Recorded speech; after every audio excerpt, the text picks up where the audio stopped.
As of late 2024, there was 3.2 billion in unclaimed M-Pesa funds that was dormant.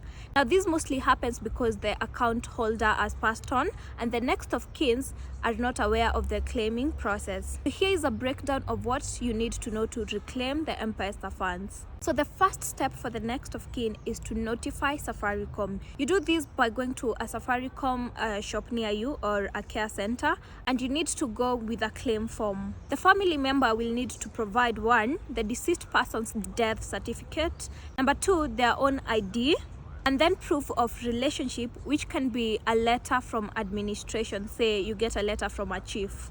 So to claim the funds, there are documents that you need depending on whether there is a will or not. So if there is a will, one will need the death certificate of the deceased person, their own ID, a statutory declaration, which is an affidavit signed by the Commissioner of Oaths, and court-issued proof of the will's validity. Now, if there is no will, you still need the deceased person's death certificate, of course, the claimant's ID. Then there's going to be a letter from provincial administration which confirm the deceased person's details and the beneficiaries. And finally, grant letters of administration, which is a court document that gives a person authority to manage the deceased person's estate. So for claims over 30,000 Kenya shillings, additional confirmation of the grant of probate and the administration letters will be required. So once the claim has been made, the money can be transferred to the rightful beneficiaries, and this could be the heir through the will or the M-Pesa next of kin. If you've not registered a next of kin for your M-Pesa, you can do this by dialing *234#, then select option 5, which is your M-Pesa information. From there, choose option 6, which is next of kin.